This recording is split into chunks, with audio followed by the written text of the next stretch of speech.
हम अक्सर स्पेस और टाइम को अलग अलग चीजें समझते हैं। स्पेस बहुत बड़ा और अनचेंजिंग लगता है, जैसे यूनिवर्स के ग्रैंड प्ले का एक स्टैटिक बैकड्रॉप। दूसरी तरफ टाइम एक लगातार बहती हुई नदी जैसा लगता है, जो हमेशा आगे की ओर बहती रहती है। लेकिन यह सोचना एक भ्रम है। असलियत में स्पेस और टाइम बहुत डीपली इंटरट्वाइंड है और मिलकर एक यूनिफाइड फैब्रिक बनाते हैं, जिसे स्पेस टाइम कहते हैं। स्पेस टाइम को समझने के लिए एक ट्रैम्पोलिन को स्पेस टाइम के 2 डायमेंशनल रिप्रेजेंटेशन की तरह इमेजिन करो। यह स्ट्रेची सरफेस हमारे यूनिवर्स के एसेंस को रिप्रेजेंट करती है। अब सोचो कि ट्रैम्पोलिन के बीच में एक बॉलिंग बॉल रखा है। बॉल के वेट से फैब्रिक नीचे की ओर झुक जाती है और उसके चारों ओर एक डिप बन जाता है। ये एक सिंपल एनालॉजी है कि कैसे मैसिव ऑब्जेक्ट्स स्पेस टाइम के साथ इंटरैक्ट करते हैं। जैसे बॉलिंग बॉल ट्रैम्पोलिन को डिस्टॉर्ट करता है, वैसे ही स्टार्स और प्लैनेट्स अपने आसपास के स्पेस टाइम के फैब्रिक को वॉर्प करते हैं। यही डिस्टॉर्शन, स्पेस टाइम का ये कर्वेचर हम ग्रेविटी के रूप में एक्सपीरियंस करते हैं। स्पेस टाइम का कॉन्सेप्ट शायद पहले थोड़ा स्ट्रेंज लगे, लेकिन ये हमारे यूनिवर्स का एक फंडामेंटल एस्पेक्ट है। यही वो स्टेज है जहां कॉस्मिक ड्रामा अनफोल्ड होता है, एक डायनामिक एंटिटी जो स्टार्स, गैलेक्सीज और खुद टाइम की डेस्टिनी को शेप करता है। स्पेस टाइम के इस फैब्रिक में हर ऑब्जेक्ट और इवेंट इंटरकनेक्टेड है।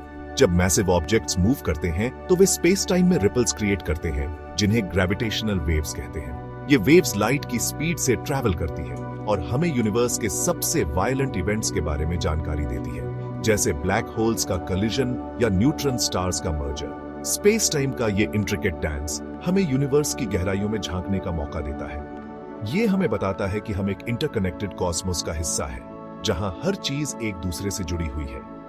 इस अंडरस्टैंडिंग से हम न केवल यूनिवर्स को बेहतर समझ सकते हैं, बल्कि अपने स्थान और समय के महत्व को भी पहचान सकते हैं। स्पेस टाइम का ये कॉन्सेप्ट हमें सिखाता है कि यूनिवर्स कितना कॉम्प्लेक्स और ब्यूटीफुल है, और हमें इंस्पायर करता है कि हम और भी गहराई से इस कॉस्मिक टेपेस्ट्री को एक्सप्लोर करें। तो चलिए इस जर्नी को आगे बढ़ाते हैं और स्पेस टाइम के इस अद्भुत वर्ल्ड में और भी गहराई से डाइव करते हैं।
लाइन में नहीं चलेगा, बल्कि वो कर्व्ड पाथ फॉलो करेगा।